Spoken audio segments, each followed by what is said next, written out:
Well, in today's Champions of Rural America, we continue our conversation with Congressional Western Caucus Chair Celeste Maloy. The Utah Republican is fairly new to Congress, and she has a rich background in agriculture, and that includes a stint at USDA. That job prepared her to address a major concern for Western farmers and water shortages. Creating how much snow we get in the winter is above my pay grade. That one's up to the almighty. But, you know, I used to work for the NRCS, the Natural Resources Conservation Service, and we did the snow survey. And, you know, I got to go out there sometimes on snowshoes and measure the snow depth. And I every Monday take the report on how much snow we had to the local newspaper.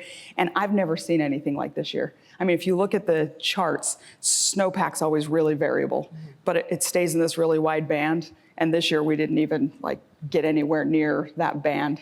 And we're in bad shape. We just don't have the water we need in the West.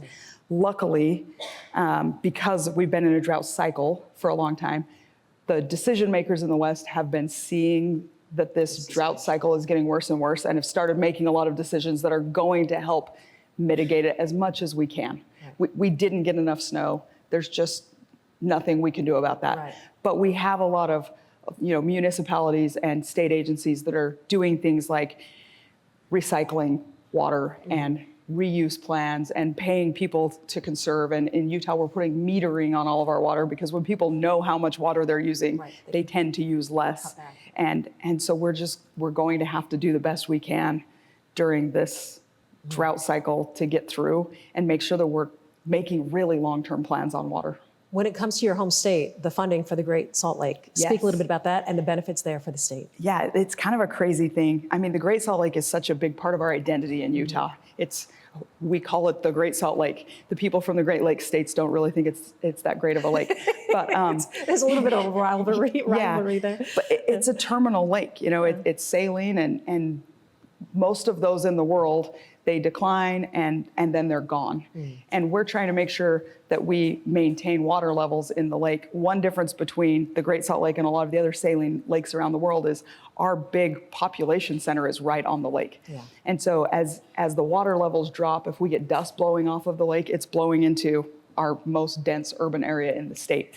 And it's something that the state's been grappling with and we've been talking to our neighboring states about, but then the governor of Utah was at the White House and the president put out a Truth Social post about how we have to make the Great Salt Lake great again and he wants to invest $1 billion in it. And it's just not every day that the president of the United States decides to get involved in a regional issue like what we're dealing with and say, yeah, this is something we have to address. We need to bring the resources of the federal government to assist the state in solving this problem. And so it gives us a really cool opportunity to make sure that the state has a plan and that the federal government's supporting that plan. And if we can get some progress on the Great Salt Lake and stabilize water levels and make sure we don't have toxic dust blowing into people's neighborhoods and that we can get that lake effect snow that's so important for our farmers and our ranchers and also for our ski industry.